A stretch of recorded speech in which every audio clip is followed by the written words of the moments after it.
Hi, Shri ചാനലിലേക്ക് സ്വാഗതം കേട്ടോ. അപ്പോഴേ ഞാനൊരു കാര്യം ചോദിച്ചോട്ടെ.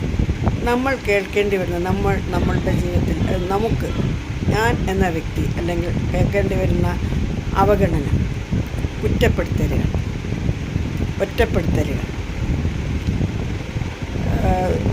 നമുക്ക് സങ്കടങ്ങൾ, അല്ലെങ്കിൽ നമ്മൾ ചെയ്ത കർമ്മത്തിൻ്റെ ഫലം എല്ലാം നമ്മൾ തന്നെയല്ലേ അനുഭവിക്കേണ്ടത്. നമുക്ക് പകരം മറ്റാരും അനുഭവിക്കത്തില്ലല്ലോ. നമ്മൾ അനുഭവിക്കേണ്ടത് നമ്മൾ തന്നെയല്ലേ അനുഭവിക്കണം.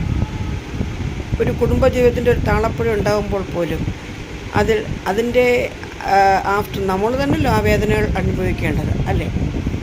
അതിന് നമ്മളെ കുടുംബത്തിലുള്ളവരെയോ മറ്റു വ്യക്തികളെയോ ഉൾപ്പെടുത്തിയിട്ട് കാര്യമുണ്ടോ? അവിടെ വരുമ്പോഴാണ് ആകെ തലകീഴായി മറിയുന്നതും വഷളാകുന്നതും ഇല്ലേ. വേണമെങ്കിൽ മാത്രം വീട്ടുകാരെ ഉൾപ്പെടുത്തുക. വീട്ടുകാരെന്ന് പറയുമ്പോൾ മാതാപിതാക്കൾ, സഹോദരങ്ങളെപ്പോലും നമ്മൾ ഇതിലൊന്നും ഉൾപ്പെടുത്തരുത്. അച്ഛനും അമ്മയും മതി. അതിനപ്പുറം മറ്റൊരു ഇതിനകത്തോട്ട് ആരെയും നമ്മളുടെ ജീവിത കാര്യങ്ങളിലേക്ക് ഉൾപ്പെടുത്തുകയരുത്. അത് നമുക്കെന്നും ലോക തോൽവിയായിരിക്കും.